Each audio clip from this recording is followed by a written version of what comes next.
Hey guys, what's up? This is Shukesh once again, and today I present to you the all-new Samsung Galaxy M20 with a dewdrop display which is being called the Infinity V display by Samsung, and Samsung is hoping to take on the likes of the Redmi Note 6 Pro.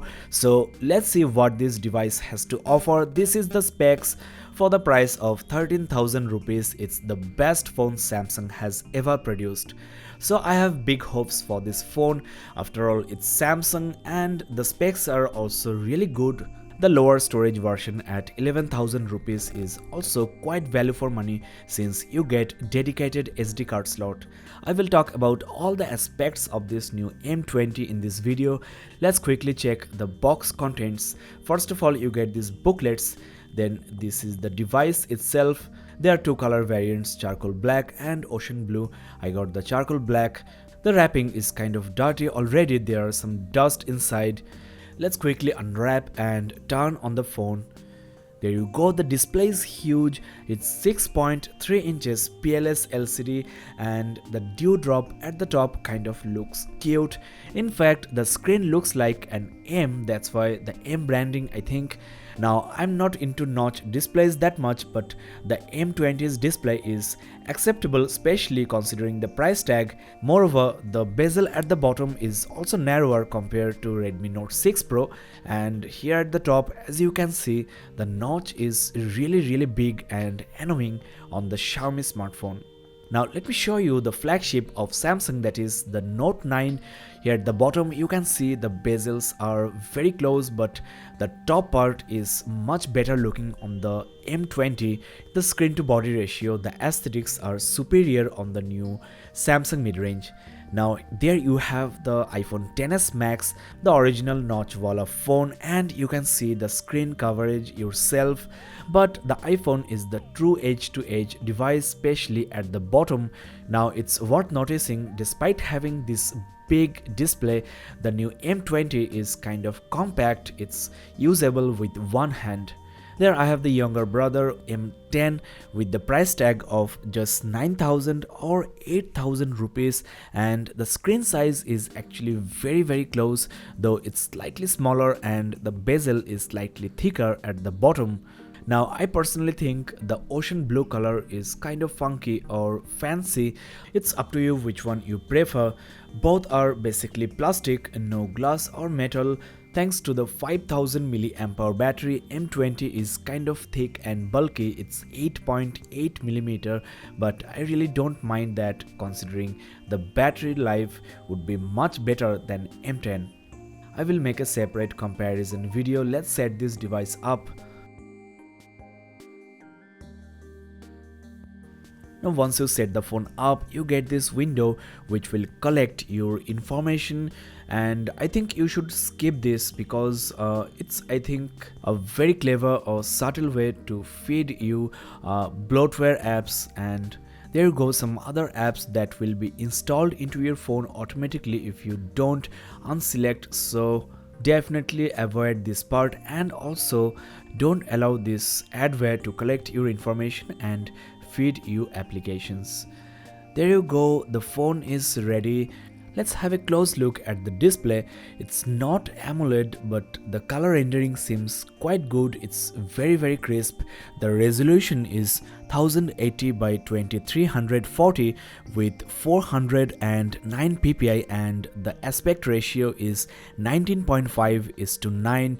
The black levels are good enough and the viewing angles are not the best, but you won't complain. Now these are the few apps pre-installed. You have FM radio and game launcher. The Samsung M20 is running on the Samsung Experience 9.5, not the One UI, which would have been really nice. It's also Dolby Atmos 360-degree surround sound enabled, and there is also Widevine L1 certification to stream HD content, so there should not be any issues with multimedia handling. The Android version is 8.1 Oreo. I got the 4GB RAM variant, and out of the box you get about 1.8GB free for the user. Let's check the maximum RAM that is available to you, which is about 2GB. Samsung phones are usually great in terms of multitasking. I will do the speed and battery test as early as possible. The available storage out of the box is 50.2 gig. Now one thing I have noticed, the ambient light sensor is kind of unpredictable. It doesn't deliver desired results sometimes, so you might want to keep it on manual settings. There is ultra data saving mode to save your data when you are using your mobile data.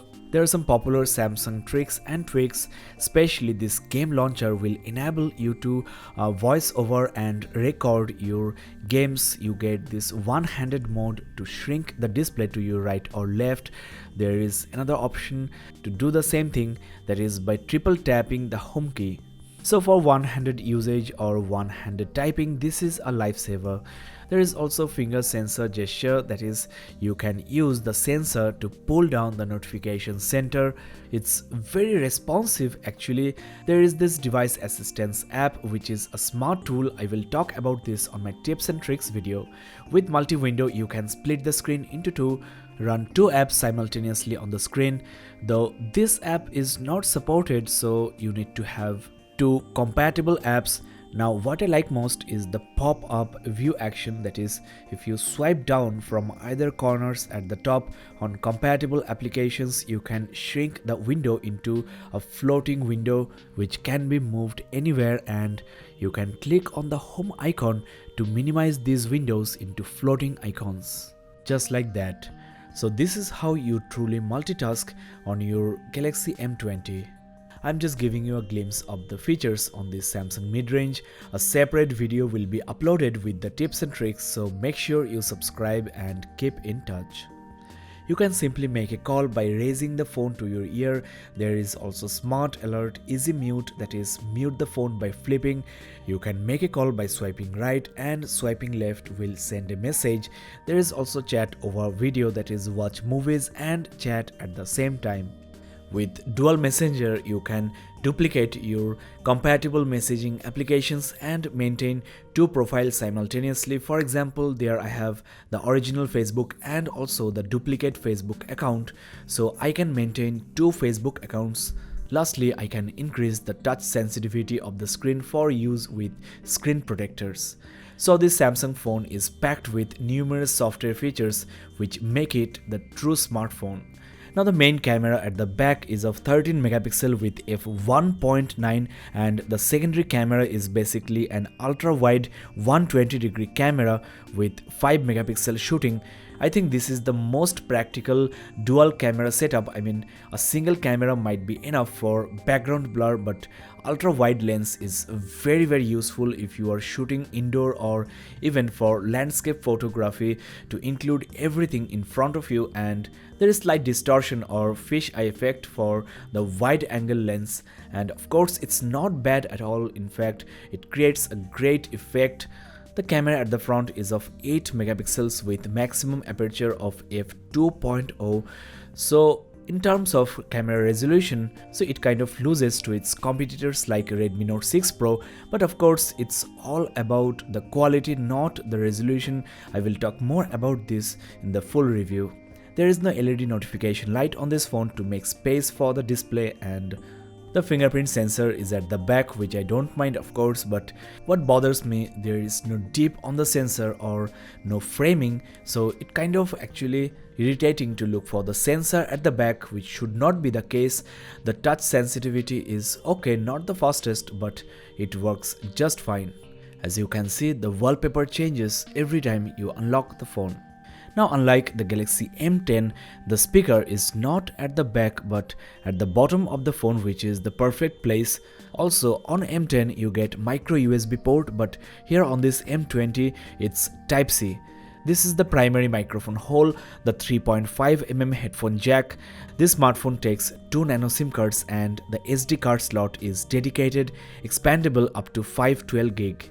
So that's a huge plus point compared to a lot of other competitors. There you have the secondary microphone hole for noise cancellation. This is the volume rocker as well as the power key. There is also Bluetooth 5.0 and also gyro sensor, compass. The ear speaker grill is nicely blended into this notch bezel, and Overall, the design, especially the front look of this M20 is stunning. It's much better looking than Xiaomi and other smartphones. As far as build quality is concerned, this may not be the best phone in this category. There are phones with metal unibody construction which feels better and solid in hand, and also with slimmer profile, but don't forget that you get a 5000 mAh battery inside this Galaxy M20. The user interface seems smooth and responsive. The swiping experience is lag-free. I would really appreciate if Samsung upgrades the UI to the new One UI, which is smoother, and overall for the price it's a great buy considering the brand Samsung, and it can put up a great fight against the Chinese brands. So I will test this phone and also compare it with its competitors. I will share my final verdict on the full review, which will be uploaded into this channel very soon. So don't forget to subscribe and keep in touch. This is Shukesh signing off. Have a nice day.